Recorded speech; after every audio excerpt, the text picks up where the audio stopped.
अब हम लोग आएंगे, पहला जो आसन है हमारा उपदेश, उसमें हम लोगों ने साधक बाधक तत्व साधक तत्व देखा।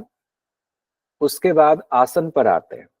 आसन की संख्या 15 बताई गई है और 15 आसन को बताने से पहले स्वात्मा राम जी कहते हैं। स्वात्मा राम जी क्यों कह रहे हैं? क्योंकि हठ प्रदीपिका के लेखक स्वात्मा राम जी हैं। रिपीट हो गया कई बार ये। कहते हैं हठस्य प्रथम अंगत्वात् पूर्वम उच्यते कुर्यात तत् आसनम स्थैर्यम आरोग्यम च अंगलाघवम। अब आसन के बारे में हम जानेंगे, उससे पहले आसन के अभ्यास से क्या क्या होता है उसकी चर्चा स्वात्माराम जी पहले करते हैं। तो देखिए, हठ प्रदीपिका में 3 चीजें कही गई हैं आसन से। ये ध्यान रखिए, कई बार इसमें गलती होती है। कहाँ गलती होती है, पहले देखिए क्या क्या होता है। कहते हैं कि जो हठ योग का जो प्रथम अंग है, आसन है, उस आसन से क्या होता है? स्थैर्यम, स्थिरता आती है। आरोग्यम, आरोग्यता आती है, शरीर निरोगी हो जाता है। च अंग लाघवम, अंगों में लाघवता आती। लाघवता का मतलब क्या होता है? लाघवता का मतलब होता है हल्का होना। यहाँ संस्कृत वाले शब्द ही रख देते हैं, स्थैर्यम आरोग्यम। और यहाँ हो गया अंग लाघवम। तो अंग लाघवम, अंग लाघवम भी वैसे रख देते हैं उठा करके इस शब्द को।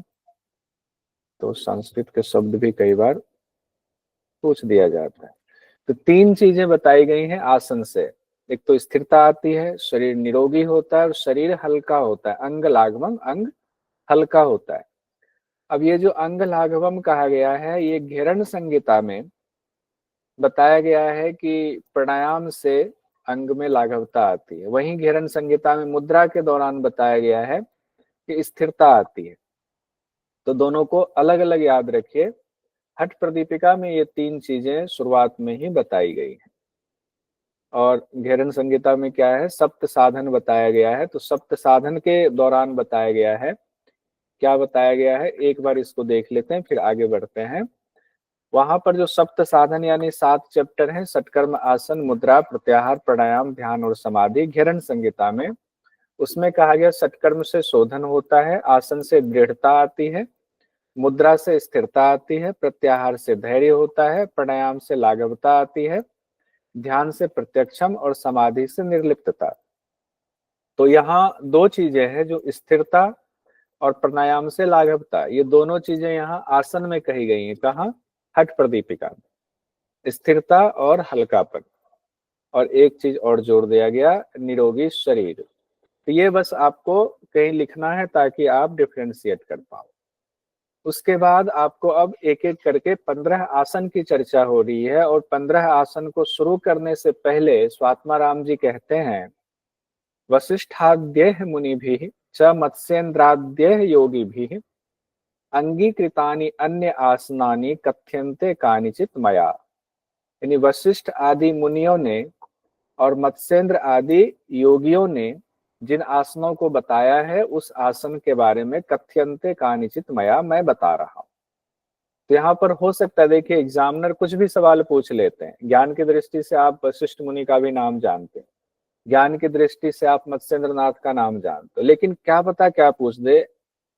एमसीक्यू का जो है यही फंडा है, कुछ भी पूछ दिया जाता है। जैसे कि वशिष्ठ जी के लिए योगी शब्द का इस्तेमाल किया गया, या मुनि शब्द का हठ प्रदीपिका में वशिष्ठ जी के लिए मुनि शब्द का इस्तेमाल किया गया। मत्स्येंद्र नाथ जी या आदि, मत्स्येंद्र आदि के बारे में क्या इस्तेमाल किया गया? योगी शब्द इस्तेमाल किया गया। तो ये भी छोटी छोटी चीजें ध्यान रखिए। अब आते हैं 15 आसन जो हठ प्रदीपिका में है। वो 15 आसन देखने से पहले निमोनिक पहले ही देख लीजिए। आप लोग भी कुछ कुछ निमोनिक जो टफ लगे उसका बना सकते हैं। और आप ही छात्रों में से पहले के बैच के छात्रों ने ये निमोनिक बना कर दिया था, जो अच्छा है। निमोनिक पहले कर लेते हैं, फिर उसमें देखेंगे आसन कैसे फिट बैठ रहा है। निमोनिक है, स्वस्थ रहना है तो गाय का दूध पियो। गाय का दूध सबसे बढ़िया माना जाता है। तो स्वस्थ रहना है तो गाय का दूध पियो ताकि हम वीर बने। उसके बाद क फिर धनुष उठाकर मछली को पश्चिम की तरफ से मारना है। मरने के बाद वो सब सब बन गया और लास्ट में 4 आसन है, उसके लिए सिप शिव शब्द का इस्तेमाल किया गया, सिप शिव। तो सिप शिव तो कई बार आएगा, तो ये याद हो जाएगा। अब देखिए निमोनिक में कहा गया स्वस्थ रहना है तो गाय का दूध पियो, तो स्वस्थ में हुआ स्वास्तिक आसन। गाय का दूध पियो गोमुख आसन। ताकि हम वीर बने तो वीरासन हो गया। उसके बाद क 3 जो क है शाहरुख खान वाला क वो किरण नहीं है, क है, वो है कुर्मासन, कुक्कुट आसन और उत्तान कुर्मासन। तो हठ प्रदीपिका में कुर्मासन भी है, उत्तान कुर्मासन भी है, लेकिन कुर्मासन उत्तान कुर्मासन सीक्वेंस में ना होकर के उसके बीच में कुक्कुट आसन डाला हुआ है। तो कुर्मासन उत्तान कुर्मासन के बीच में कुक्कुट आसन। तो ये मत सोचिएगा कि कुर्मासन के ठीक बाद उत्तान कुर्मासन है। आप कहेंगे सीक्वेंस से फर्क पड़ता है क्या? हाँ फर्क पड़ता है।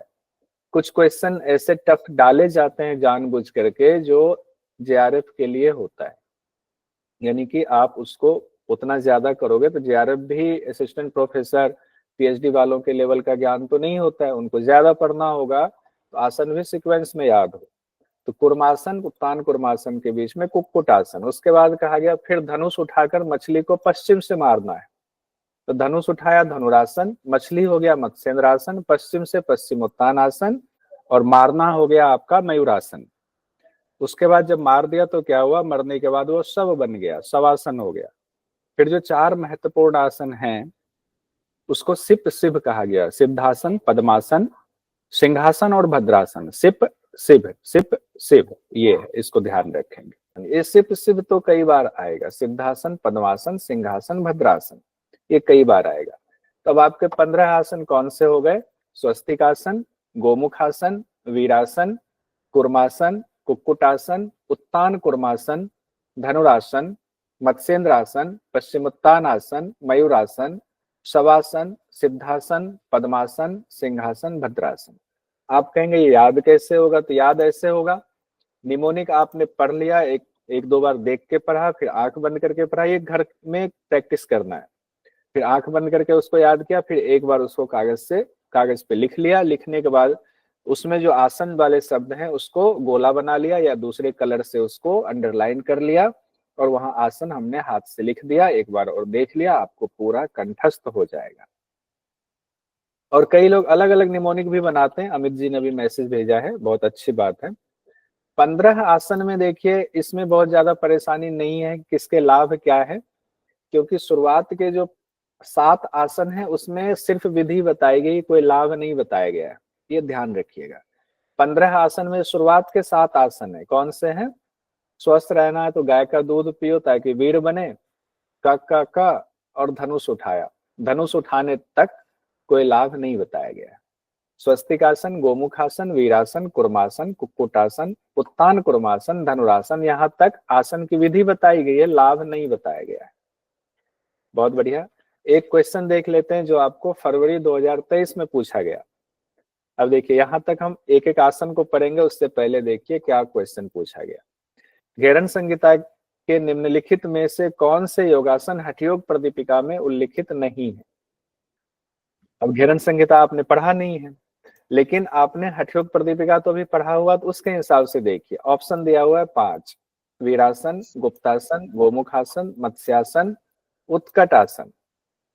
अब ऑप्शन बी और बी सी बी सी नहीं है, बी डी ई नहीं है। अब अच्छा रुकिए, ऑप्शन नंबर 3 तो कहा गया कि हठयोग प्रदीपिका में नहीं है। तो वैसे हठयोग प्रदीपिका के जितने आसन हैं सभी घेरन संहिता में है। तो यहाँ पर देखिए वीरासन है, हठ प्रदीपिका में है, गुप्तासन है। गुप्तासन वैसे जो है नाम चेंज करके कहा गया, लेकिन उसको नहीं मानेंगे। तो ये यहाँ पर अभी जो ऑप्शन हमारे पास है उसमें, क्योंकि 3 ऑप्शन नीचे दिया गया कूट में, तो बट ऑब्वियस है कि इसके हिसाब से 3 ऑप्शन ऊपर ऐसा होगा जो हठ प्रदीपिका में नहीं है। कई बार देखिए ये भी दिमाग लगाना पड़ता है, टू द पॉइंट कभी कई बार नहीं आता है।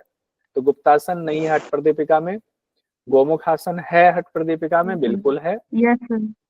मत्स्यासन नहीं है हठ प्रदीपिका में, मत्स्येंद्र आसन है, और उत्कट आसन नहीं है। तो आपका हो गया बी, डी और ई, बी डी ई तीसरा ऑप्शन होगा। देखिए कितना आसान है, अगर आप थोड़ा सा ध्यान लगाकर पढ़ते हैं तो आपके सामने सही उत्तर क्या हो गया आपका तीसरा वाला। ठीक है, सब लोगों को क्लियर है कि कंफ्यूजन तो नहीं है इसमें?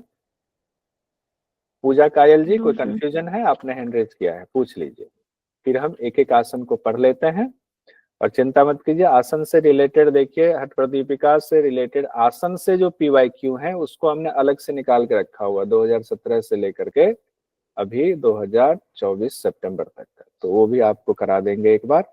अब हम जो 15 आसन है तो शुरुआत के देख लेते हैं आसन एक एक नंबर से। तो पहला क्या है? स्वस्तिक आसन। स्वस्थ रहना है तो क्या करेंगे? गाय का दूध पिएंगे। तो पहला है स्वस्तिक आसन। स्वस्तिक आसन में क्या कहा गया है? मंत्र बाद में देखते हैं, पहले हम इसके कहा गया दोनों पांव के तलवों को, पांव का तलवा है, एक दूसरे के विपरीत करना है। पद्मासन में भी विपरीत करते हैं, स्वस्तिक आसन में भी विपरीत करना है। तो एक दूसरे के विपरीत करेंगे, घुटना और जंघा के बीच में तलवे को अच्छे से तलवे को रखेंगे, ऐसा करें कि तलवा छिप जाए, शरीर को सीधा रखेंगे, यही स्वस्तिक आसन। बहुत सिंपल बताया गया। एक चीज पहले बता देता हूं, हर बैच में बताते हैं, जो आसन आप जैसे करते हो वैसे ही कीजिए, जिस संस्थान में आपने जिस पद्धति को आप फॉलो करते हैं। ये जो शास्त्र में आसन का तरीका बताया गया है वो कंप्लीट कहीं पर नहीं है, उसमें कई चीजें मिसिंग है। तो इसको परीक्षा की दृष्टि से बस आप ध्यान रखिए, एग्जाम की दृष्टि से, इंटरव्यू की दृष्टि से इसको ध्यान में रखिए। क्या कहा गया देखिए, जानू उर्वो अंतरे सम्यक कृत्वा पादतले उभय। जानू और उर्वा क्या हुआ? घुटना और जंघा। जानू उर्वा क्या हुआ? घुटना और जंघा के बीच में अंतरे सम्यक कृत्वा पादतले उभे। जो पाद का, पांव का जो दोनों तल है उसको विपरीत, उभे मतलब दोनों, विपरीत करते हुए जंघा और घुटना के बीच में छिपाना है। ठीक है, तो ये देखिए जो तस्वीर है इसमें पाद तल जो है वो छिप गया हुआ है आपके जंघा और घुटना के बीच में, आप कह सकते हैं काफ मसल्स के बीच में। उसके बाद कहा गया रिजुकाय समासीना है। रिजुकाय समासीना मतलब शरीर को सीधा रखना है, यही स्वस्तिकम तत् प्रचक्षते, यही स्वस्तिक आसन। इतना ही कहा गया है। अब इसमें कोई आप ज्यादा दिमाग मत लगाइए कि मैं तो ऐसे करती हूँ, मैं तो वैसे करती हूँ, यहाँ तो ऐसे बताया गया है। उस मुझे पता है, आप मास्टर करके आए हो, आपको सब पता है क्योंकि आपने किया हुआ है। हम क्या कर रहे हैं, हमारा एक टारगेट है क्या? UGC नेट, उसमें JRF, असिस्टेंट प्रोफेसर, PhD, जो जिसके लिए एलिजिबल है। तो हमें इसीलिए एकदम टू द पॉइंट रहना पड़ेगा। अब दूसरा आसन है गोमुख आसन। गोमुख आसन में क्या कहा गया है? पहले हम लोग अर्थ देखते हैं कैसे करते हैं, उसके बाद हम लोग आएंगे मंत्र पे। तो दाहिनी एड़ी को कहा गया है कटी के बाएं भाग में रखेंगे, दाहिनी एड़ी। उसी तरह से जो है बाईं एड़ी को दूसरी तरफ रखेंगे, तो दोनों घुटनों की कहा गया आकृति गाय के मुख के समान बन जाती है। बस इसमें हाथ कैसे रखना है इसका जिक्र नहीं है मंत्र में, गोमुख आसन में। किसमें? हठ प्रदीपिका में। कौन है लेखक? स्वात्माराम जी। अब मंत्र देखिए, मंत्र में लिखा है सव्ये दक्षिण गुल्फम तू पृष्ठ पार्श्वे नियोजयेत, दक्षिणे अपि तथा सव्यम गोमुखम गोमुखा कृते। सव्ये दक्षिण गुल्फम, दाहिनी एड़ी को कटी के, तू पृष्ठ पार्श्वे नियोजयेत, यानी कि दाहिनी एड़ी को कहा गया है कहां पर? कटी के बाएं, कटी मतलब कमर होता है, तो दूसरी तरफ किया और उसी तरह से दूसरे पांव को फिर पलट करके दूसरी एड़ी को फिर अलग दूसरी दिशा में कर दिया। तो घुटने के ऊपर घुटना आ गया, तस्वीर में आपको दिख रहा है कि घुटने के ऊपर घुटना आया हुआ है, तो ये गोमुख आसन है। लेकिन हाथ की स्थिति क्या होगी ये यहाँ नहीं बताया गया है। अब आप जो अभ्यास करते हैं उसमें क्या करते हैं, जो घुटना ऊपर है वो हाथ ऊपर और पीछे से पकड़ते हैं, दूसरे हाथ को नीचे से ले जाते हुए। तो अभ्यास वैसे ही करेंगे, लेकिन परीक्षा की दृष्टि से हो सकता है आपको कंफ्यूज करने के लिए पूछते, आप सोचो गोमुख आसन क्यों पढ़ना, हम तो जानते हैं। पूछ दे आपको, बताइए इंटरव्यू में या आपके UGC नेट के क्वेश्चन उसमें, कि हाथ का कोई पोजीशन बताया गया है क्या, या हाथ का पोजीशन नहीं बताया, सिर्फ घुटने को लेकर के आप सोचोगे नहीं क्वेश्चन ही गलत है, तो ऐसा नहीं। आपसे पूछ दिया जा सकता है इंटरव्यू वगैरह में भी, YCB में भी और नेट में भी। अमित जी बहुत हैंड रेज कर रहे हो, क्या बात है बताइए। नहीं sir, Bihar school of yoga में हाथ के कोई बताया नहीं गया है, बिहार स्कूल ऑफ योगा के पुस्तक में। हाँ, अलग अलग पुस्तक में भी थोड़ा थोड़ा चेंज हो जाता है, लेकिन हम उसी से अभी पढ़ रहे हैं। जहां पर और दिक्कत होगी तो हम देख लेंगे। और किन्हीं का हैंड रेज है? हाँ, वेदन जी बताएं। सर मैं कह रहा था इसमें जैसे पैर सर एक ऊपर एक नीचे है, तो इसमें ऐसा बताया गया है किस पैर को ऊपर रखना है किसको नीचे रखना है, क्या ऐसा कुछ? नहीं, जब पहले ये कहा गया है, दाहिने दाहिने एड़ी को पहले कहा गया है, तो दाहिना पहले हो गया, तो उसके बाद जो है बाई तो अपने आप ऊपर हो जाएगा। ठीक है, ठीक हो गया। ठीक है। उसके बाद है वीरासन।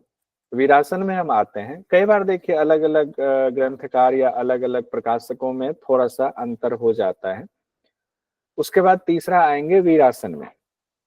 वीरासन में क्या कहा गया है, एक पांव को दूसरी जगह पे, दूसरे पांव को अन्य जगह पे रखेंगे, यही वीरासन है। बिल्कुल सिंपल, जैसे हम लोग क्या कहते हैं इसको, सुखासन की स्थिति होती है वैसे, जबकि वीरासन आप लोग करते हैं तो बिल्कुल अलग करते हैं।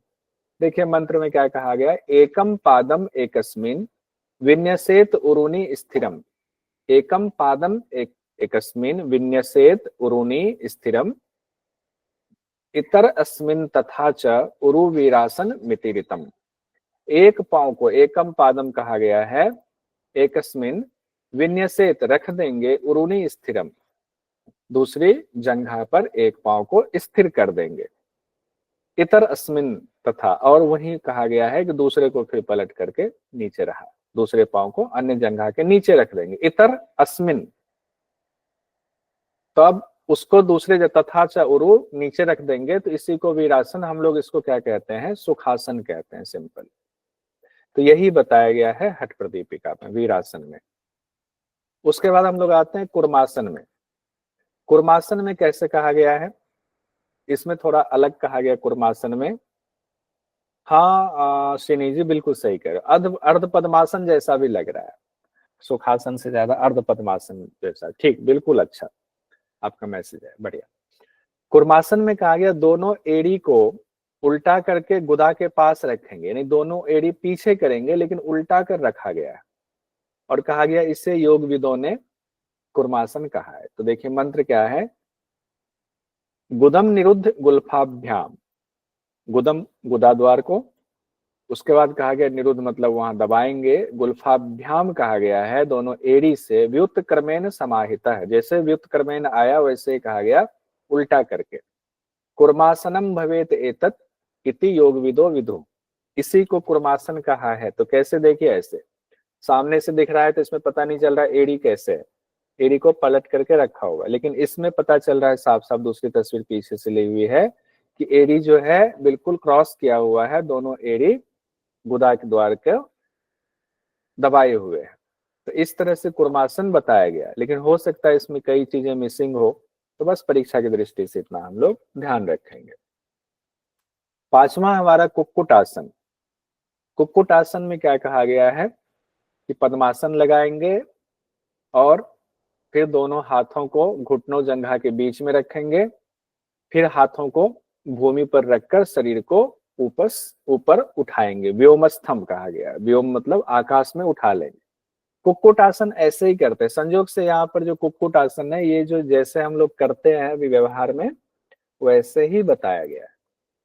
एक बार मंत्र देखिए, पद्मासनम तो संस्थाप्य, पद्मासन में पहले बढ़िया से स्थापित हो जाए, जानू उर्वो अंतरे करो, जानू और उर्वा के बीच में, करो मतलब दोनों हाथ को रखेंगे, कर मतलब हाथ होता है, करो है दोनों हाथ को, निवेश से रखेंगे, भूमो संस्थाप्य, भूमि को अब पकड़ लेंगे, स्थापित कर लेंगे, व्योमस्थम ऊपर उठ जाएंगे आकाश में, यही कुक्कुट आसन है। तो इसमें भी दिक्कत नहीं होगी, तो करते ही हैं, बहुत सिंपल, एक बार बस देखेंगे तो समझ में आ जाएगा, मनन भी करना है क्लास के बाद भी। उसके बाद है उत्तान कुर्मासन। उत्तान कुर्मासन में क्या कहा गया है, कुक्कुट आसन लगाएंगे, उत्तान कुर्मासन है लेकिन लगाना क्या है, कुक्कुट आसन। कुर्मासन हम लोगों ने कैसे किया था, देखिए उत्तान कुर्मासन और कुर्मासन में हम कंफ्यूज नहीं होंगे। कुर्मासन क्या कहा गया है, ऐसे पांव को पीछे कर देना है, व्युत्क्रम कर देना है दोनों एड़ी को गुदा के पास में।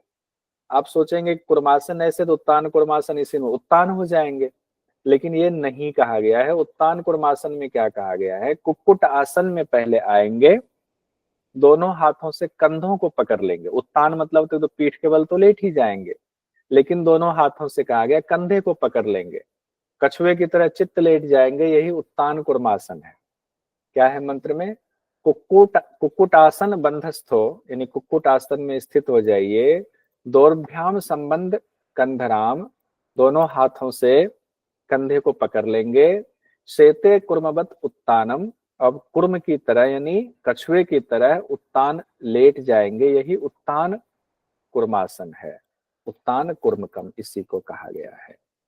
6 आसन हो गए आपके, 7वां है जिसमें नहीं बताया गया कोई फल, अभी तक कोई फल नहीं बताया गया। धनुरासन में अब आते हैं। धनुरासन में कहा गया पेट के बल लेटेंगे, दोनों हाथों से दोनों पांव के अंगूठे को पकड़ेंगे, फिर धनुष की आकृति बनाएंगे, यही धनुरासन है। यहाँ तक कोई लाभ नहीं बताया गया। एक बार मंत्र में देखिए, पादा अंगुष्ठौ तु पाणिभ्याम गृहीत्वा श्रवणावधि धनुराकर्षणम कुर्यात धनुरासनम उच्यते। पादा अंगुष्ठों यानी कि पांव के अंगुष्ठ को पकड़ने की बात हो रही है, लेकिन इस तस्वीर में अंगुष्ठ को नहीं पकड़ा हुआ है, तो ये भी थोड़ा सा एज इट इज इसमें मत देखिएगा। पांव के अंगूठे को पकड़ने की बात है। तो पाणिभ्याम, पानी मतलब हाथों से, तो और उसके बाद कहा गया आकृति कैसी बन जाएगी, धनुष की आकृति बन जाएगी, यही धनुरासन कहा गया। अब 7 आसन आपके हो गए। 8वां आसन कौन सा है, अब जरा निमोनिक से मुझे बताइए तो 8वां आसन कौन सा है। मत्स्येंद्रासन। धनुष उठाकर मछली को पीछे से मारेंगे, मत्स्येंद्रासन। हाँ। अब आगे के 8 आसन लाभ सहित बताए गए। 8 आसन कौन है, 8वां मत्स्येंद्र। पश्चिम से मारेंगे पश्चिमोत्तान, फिर वो मछली सब बन जाएगा। पश्चिम से मारेंगे मयूरासन, फिर वो शवबद्ध बन जाएगा, फिर आएगा सिद्धासन, सिप और शिव वाला। ठीक है, तो ये मत्स्येंद्र आसन, पश्चिमोत्तान आसन, मयूरासन, शवासन, ये 4 पढ़ेंगे अलग से, फिर ये 4 सिप शिव वाला अलग से पढ़ेंगे। अब हम लोग आते हैं मत्स्येंद्र आसन में। अब यहाँ से आपको फल भी देखना है। मत्स्येंद्र आसन में क्या कहा गया है, दाहिने पांव को बाईं जंघा के मूल में रखेंगे। देखिए यहाँ पर भी आप जब पूरा मंत्र में आएंगे तो थोड़ा सा लगेगा कि कुछ तो गड़बड़ सा लग रहा है, क्योंकि ये पूर्ण मत्स्येंद्रासन है। ये पूर्ण मत्स्येंद्र आसन बेसिकली है, जो तस्वीर भी है, लेकिन कंफ्यूजिंग दिया हुआ है मंत्र में, कंफ्यूजिंग दिया हुआ है। घेरन संहिता का मत्स्येंद्र आसन ठीक इसके जैसा नहीं है, घेरन संहिता में और अलग बताया गया। ठीक है, अब यहाँ क्या कहा गया है, दाहिने पांव को बाईं जंघा के मूल में रखेंगे, बाएं पांव को दाहिने घुटने के बाहर रखेंगे और शरीर को मरोड़ेंगे। तो ये अर्ध मत्स्येंद्र ना होकर के ये मत्स्येंद्र आसन है। मत्स्येंद्र में क्या होता है, पद्मासन वाली एक स्थिति जैसे होती ना कि पांव एड़ी ऊपर आ गया, वैसे बताया गया। मंत्र में कहा गया वाम उरु मूलार्पित दक्ष पादम, वाम उरु को दक्ष मूल अर्पित दक्ष पादम, जानो बहि वेष्टितम वाम पादम, प्रगृह्य तिष्ठेत परिवर्तितांग, श्री मत्स्यनाथ उदितम आसनम स्यात्। तो मत्स्येंद्रनाथ के मत से दिया हुआ है, तो इसको लेकर के बड़ा कंफ्यूजन की स्थिति होती है। तो जो कंफ्यूजन होगा एग्जाम में वैसे भी नहीं आएगा, चिंता मत कीजिए। तो पूर्ण मत्स्येंद्र वाला दिया हुआ है। एक टिप्पणी यहाँ पर है सर, इस हाथ का भी कोई मेंशन नहीं है कि किस तरीके से नहीं दिया हुआ है। ये कंफ्यूजिंग है, जब आप इसके मंत्र के हिसाब से करने लग जाओगे ना तो पता चलेगा कि कुछ तो मिसिंग है, इसमें नहीं होता है। ओके, तो इसीलिए ना इसको सब लोग जो है थोड़ा छोड़ के ही चलते हैं। अब यहाँ पर एक टिप्पणी है, देखिए, घेरन संहिता का मत्स्येंद्र आसन इसके जैसा नहीं, वहां मत्स्येंद्र आसन अलग तरीके से बताया गया। और यहाँ जो श्लोक है उसके अनुसार मत्स्येंद्र आसन की स्थिति प्राप्त करने के लिए शरीर को स्वाभाविक रूप से बाईं ओर मोड़ना चाहिए, किंतु इसको दूसरी ओर करने के लिए पुनः शरीर के सभी अंगों को दाईं ओर से मोड़ना चाहिए। मत्स्येंद्र आसन का विवरण इस पुस्तक में अपूर्ण होने के कारण अभ्यासियों को स्वामी कुबलयानंद जी ने जो आसन नामक पुस्तक लिखी है उसमें अर्ध मत्स्येंद्र आसन का विवरण देखना चाहिए। लेखक के अनुसार एड़ी को जंघा मूल में रखने के बजाय सिवनी से लगाना चाहिए। तो यानी कि जो बड़े बड़े विद्वान हैं उनकी टिप्पणी है ये, वो भी कह रहे हैं कि यहाँ पर कंप्लीट नहीं हो पा रहा, हम समझ नहीं पा रहे हैं कि क्या कहना चाह रहे, तो इनकम्प्लीट है ये। कोई नहीं। जो एग्जाम की दृष्टि से है वो है लाभ, लाभ में पूछा जा सकता है। लाभ कहते हैं कि मत्स्येंद्र आसन करने से जठराग्नि प्रदीप्त होती है, पेट पूरा मोड़ना पड़ता है ना, तो जठराग्नि प्रदीप्त होती है। रोगों को नष्ट करने के लिए अस्त्र के समान है, ये बिल्कुल डिफरेंट बात बताई गई है, तो ये आपको याद करना एग्जाम के लिए महत्वपूर्ण है। अस्त्रम शब्द का रोगों के लिए अस्त्र के समान है। कुंडलिनी का जागरण होता है किससे? मत्स्येंद्र आसन से कुंडलिनी जागरण बताया गया। उसके बाद कहा गया चंद्रमंडल स्थिर होता है, बहुत इंपॉर्टेंट है ये, चंद्रमंडल स्थिर होता है। कहा गया किस आसन के अभ्यास से चंद्रमंडल स्थिर होता है इसमें घट प्रदीपिका में? तो मत्स्येंद्र आसन से। तो देखिए एक बार मंत्र में, मत्स्येंद्र पीठ जठर प्रदीप्तिम, जठराग्नि प्रदीप्त होती है, प्रचंड रुग्म मंडल खंडन अस्त्रम, यानी कि रोगों के लिए तो एकदम अस्त्र के समान है, प्रचंड अस्त्र के समान, सारे रोगों को खत्म कर देता है, जैसे अस्त्र काट देता है वैसे रोगों को खत्म कर देगा। अभ्यासतः कुंडलिनी प्रबोधम, इसके अभ्यास से कुंडलिनी प्रबोधित होती है, नहीं जागती है, कुंडलिनी जागरण होती है। चंद्र स्थिरत्वम च ददाति पुंसाम, चंद्रमंडल स्थिर होता है। अब चंद्रमंडल स्थिर होने का क्या मतलब है? चंद्रमंडल स्थिर होता है, इसके दो अर्थ लगाए जाते हैं। कहते हैं क्या मानसिक रूप से स्थिरता आती है? तो कह सकते हैं चंद्रमंडल, चंद्रमंडल मस्तक से जुड़ा हुआ है। लेकिन इसके शब्दशः जाएंगे तो, क्योंकि इसकी चर्चा हठ प्रदीपिका में, ग्रहण संहिता में या हठ योग के ग्रंथों में बहुत आता है, चंद्रमंडल की बात है। चंद्रमंडल का तात्पर्य है जो तालु स्थान है जहां से अमृत गिरता है, उसके लिए इस्तेमाल हुआ है, जो कि आपके नाभि में जो सूर्य का स्थान है उसमें वो चंद्रमा से जो अमृत है वो नाभि में आते आते भस्म हो जाता है सूर्य मंडल में। तो इस आसन से क्या होता है, वो स्थिर हो जाता है चंद्रमंडल, वहां से जो गिर रहा है अमृत रस, अमरवारुणी रस, वो रुकता है, वो आपके इसमें अग्नि में भस्म नहीं होता है। तो उसमें इसका भी योगदान है, मत्स्येंद्र आसन का भी योगदान है। एक तो विपरीत करनी मुद्रा का योगदान होता है, एक इसका भी योगदान है, और एक इसका जालंधर बंद का होता है।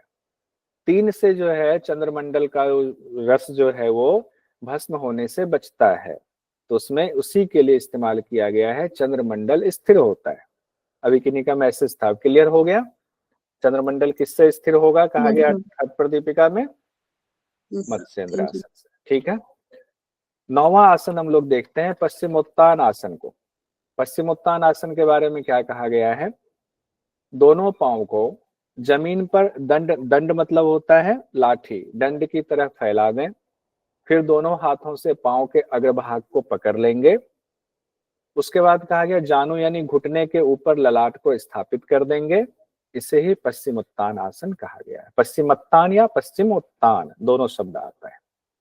तो इसको देखिए, इसके उसमें मंत्र के हिसाब से, प्रसार्य पादो भुवि दंड रूपो, दंड रूप में दोनों पांव को फैला दिया। दौर्भ्यम पदाग्रह वितयम गृहीत्वा, पकड़ लीजिए दोनों अंगूठे को, दोनों हाथों से पांव के अग्रभाग को कहा गया पकड़ना, पदाग्र वितयम कहा गया है। जानु ऊपरी न्यस्तः ललाट, अब कहा गया है कि जनरली जो जानु है यानी घुटना है उसके ऊपर ललाट लगाना है, लेकिन हम लोग अभ्यास में क्या करते हैं, शरीर को, स्पाइन को आगे खींचते हैं, तो वो घुटने से आगे जा करके हमारा ललाट लगता है ताकि स्पाइन थोड़ा सा खींचे, सीधी रहे। तो ये शब्द सह नहीं जाएंगे अभ्यास के लिए, लेकिन कहा क्या गया है घुटने पे ललाट लगाने के लिए, जानु ऊपरी न्यस्तः ललाट, इसी को कहा गया है पश्चिमोत्तान आसन। अब इसके लाभ क्या है, परीक्षा की दृष्टि से बहुत महत्वपूर्ण है। कहा गया पश्चिमोत्तान आसन के लाभ हैं, सुषुम्ना में प्राण प्रवाहित होता है। सुषुम्ना में प्राण प्रवाहित होने का तात्पर्य क्या है, कुंडलिनी जागरण से जोड़ा गया। उसके बाद कहा गया जठराग्नि प्रदीप्त होती, ऊपर भी जठराग्नि प्रदीप्त कहा गया, किसमें? मत्स्येंद्र आसन में भी कहा गया है। पेट पतला होता है, ये भी कहा गया, ये यहाँ से एग्जाम में क्वेश्चन पूछा जाता है, पेट की चर्बी कम होती है, किस आसन में कहा गया? पश्चिमोत्तान आसन में कहा गया। आरोग्यता आती है, आरोग्यता भी कहा गया है। देखिए, इति पश्चिमोत्तानम आसन आसनाग्रयम, यहां से है पवनम पश्चिम वाहिनम करोति, पवन पश्चिम यानी कि पश्चिम कहा गया यहाँ पर सुषुम्ना नाड़ी के लिए, पश्चिम वाहिनम करोति, तो प्राण सुषुम्ना नाड़ी में प्रवाहित होता है। उदयम जठरानलस्य कुर्यात, आपकी जठराग्नि प्रदीप्त होती है। उदरे कार्स्यम, पेट पतला होता है। आरोगतम च कुर्यात, आरोगता आती, तो 4 चीजें हो गई। सुषुम्ना में प्राण प्रवाहित, जठराग्नि प्रदीप्त, पेट पतला होता है, आरोगता आती है। उसके बाद आएंगे हठ प्रदीपिका के मुताबिक आ जाए कि किस आसन के अभ्यास से पेट की चर्बी कम होती है, तो किसमें आएंगे हम लोग, बोलिए। पश्चिम पश्चिमोत्तान। उसके बाद हम लोग आते हैं मयूरासन में। शवासन तक आज हम लोग देखेंगे, उसके बाद कुछ क्वेश्चन देखेंगे, फिर हम 4 सिप वाला कल देखेंगे। मयूरासन में कहा गया है दोनों हाथों को भूमि पर अच्छी तरह स्थापित कर लें, फिर दोनों कोहनियों को नाभि के बगल में लगाएं, फिर दंड यानी लाठी की तरह ऊपर उठे, यानी यही मयूरासन है। कैसे कहा गया मंत्र में, धराम वष्टभ्यम करवदयेन तत्, कूर्पर स्थापित नाभि पार्श्वम। कहा गया धराम वष्टभ्यम करद्वयेन, दोनों हाथों को क्या करेंगे, धराम धरती पे लगाएंगे, स्थापित करेंगे।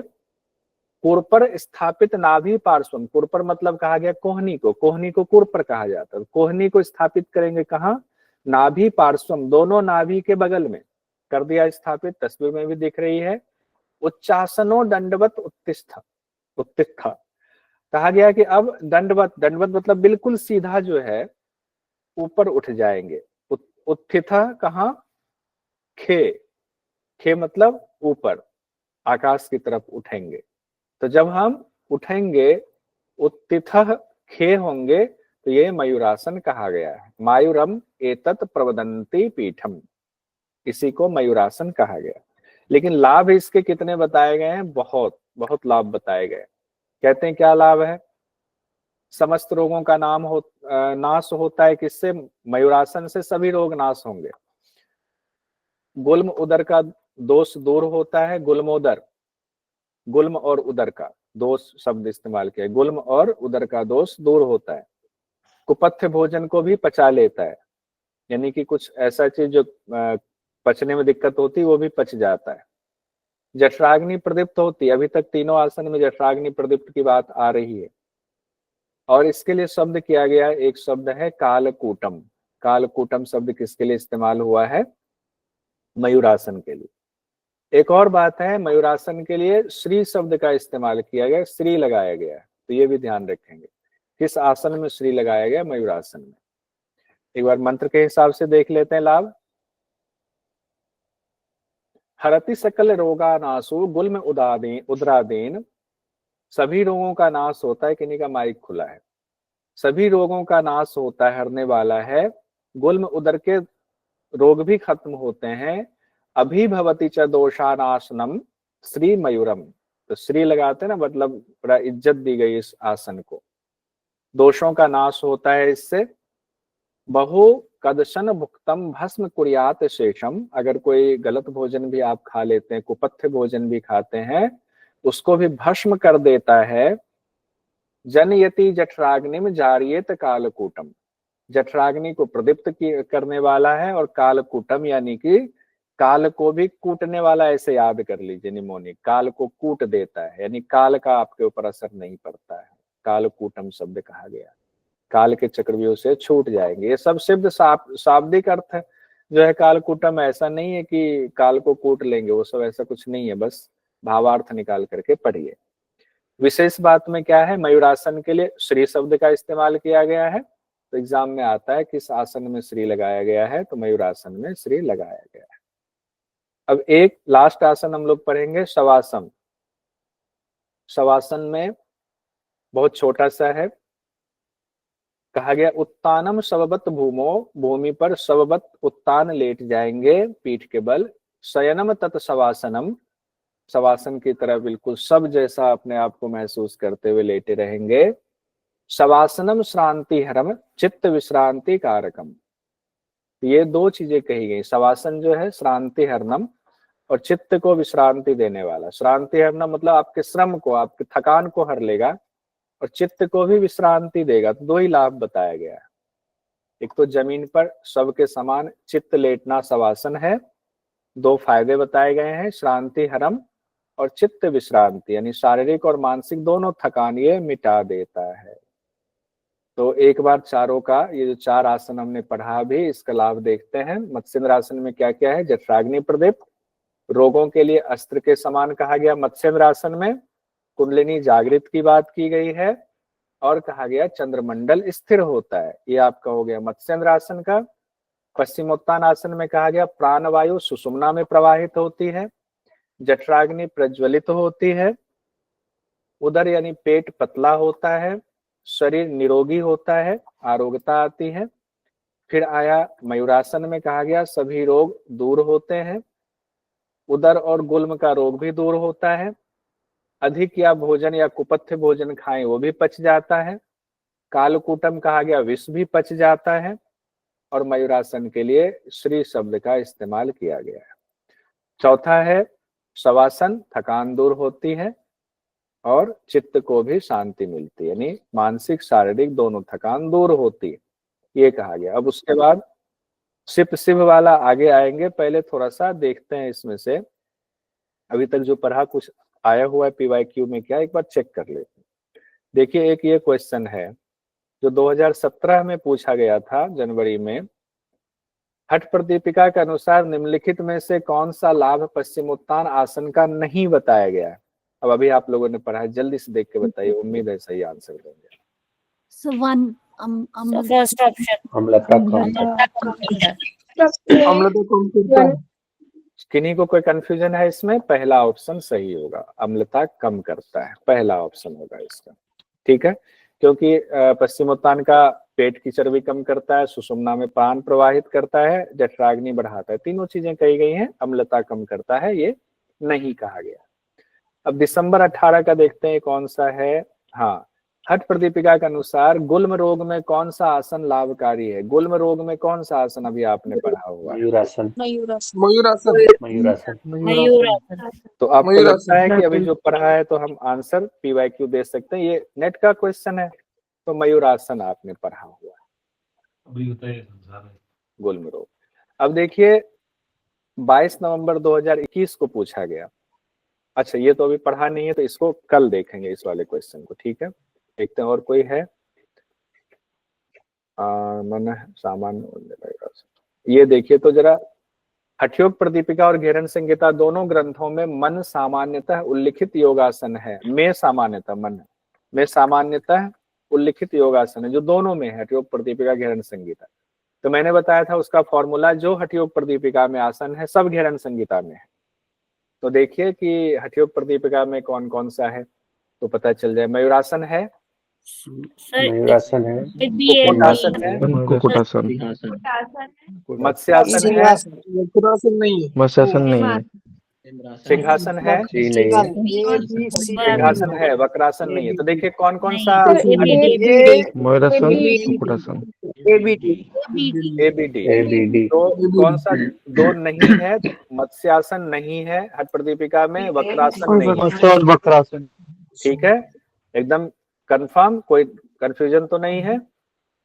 तो आपका आंसर हो गया A, B और D। तो ABD है किसी में? हाँ, पहला ही ऑप्शन ABD है। देखिए आप तो सारा सही मार रहे हैं, इसका मतलब है कि PYQ आप पढ़ के अगर जाएंगे एक बार रिवीजन करके हो जाएगा। ये क्वेश्चन देखते हैं फरवरी 2023 में। ये वाला तो आप लोगों ने कर ही लिया था, अभी देख ही लिया। घेरन संहिता में निम्नलिखित में से कौन से योगासन हठयोग प्रदीपिका में उल्लिखित नहीं है? तो कौन सा था एक बार बता दीजिए।